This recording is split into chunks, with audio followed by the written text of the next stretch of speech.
ನಿಸ್ಸಾಯನು ಕೈಲಾಗದ ಏಣಿಯೂ ಒಪ್ಪದಂತ ತಾಟಸ್ಥ್ಯವ.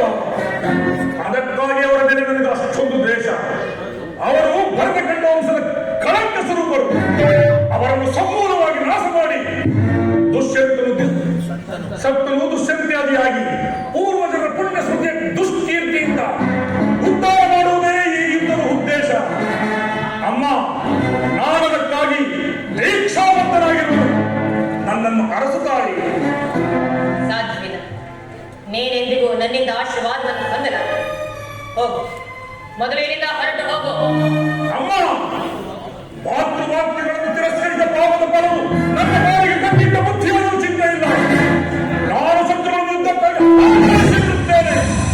ನೀನು ಆಹ್ವಾನದ ಯುದ್ಧವನ್ನಲ್ಲ, ನಿನ್ನ ಮೃತ್ಯುವನ್ನು. ಅಮ್ಮ, ಹೌದು ಕುಮಾರ.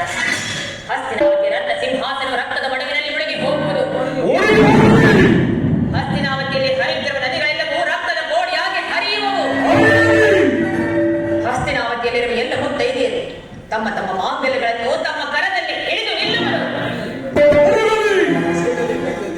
ನೀನೇನು ಮಾನವನೋ ಇಲ್ಲ ದಾನವನೋ? ಅಮ್ಮ, ನಾನು ಈ ಕ್ಷಣದಿಂದ ಮಾನವನಲ್ಲ.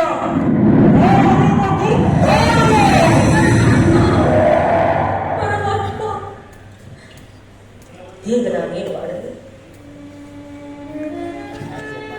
ನನ್ನ 100 ಜನ ವೀರ ಪುತ್ರರನ್ನು ಏತನನಾದ ಪ್ರೀತಿ ಪ್ರೇಮದಿಂದ ಸಾಕಿಸಲಾಗಿದೆ. ಆದರೆ ಇವನಿಂದ ಇಂಥ ದುಷ್ಕೃತ್ಯವನ್ನೆಸಗಲು ಹೊರಟಿರುವನಲ್ಲ. ಈಗ ನಾನೇನು ಮಾಡಲಿ? ಆಗಲಿ, ಮಗನಿಂದ ಕೆಟ್ಟವನೇ ಆಗಲಿ, ಆತನನ್ನು ಆಶೀರ್ವದಿಸಿ ಕಳುಹಿಸಬೇಕಾದದ್ದು ಹೆತ್ತ ತಾಯಿಯಾದ ನನ್ನ ಕರ್ತವ್ಯವಲ್ಲವೇ? ಕುಮಾರ, ಅಮ್ಮ, ಬಾ ಕಂದ, ಹೀಗೆ ನನ್ನ ಬಳಿಗೆ ಕುಳಿತುಕೋ ಕಂದ. ಕುಮಾರ, ಅಮ್ಮ, ಒಂದು ಮಾತನ್ನು ನೆನಪಿನಲ್ಲಿಟ್ಟುಕೋ ಕುಮಾರ. ಹೇಳುವ. ಯಾರಲ್ಲಿ ಧರ್ಮವಿರುತ್ತದೆಯೋ ಅವರಿಗೆ ಖಂಡಿತವಾಗಿಯೂ ಜಯ ಸಿಕ್ಕೇ ಸಿಗುತ್ತದೆ. ತಿಳಿಯುವುದೇ ಕಂದ? ತಿಳಿಯಿತು. ಪ್ರಿಯತನಯ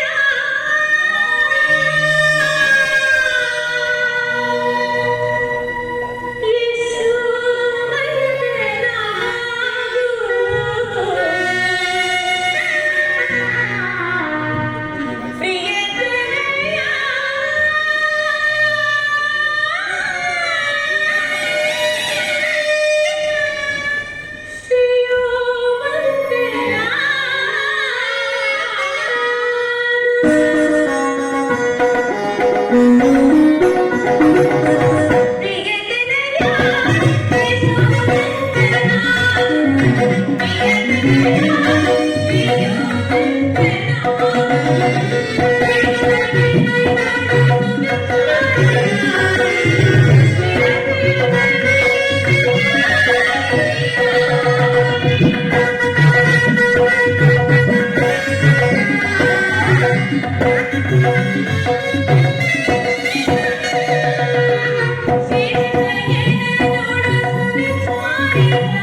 ಯದೋ ಧರ್ಮಸ್ಯ ತೋ ಜಯ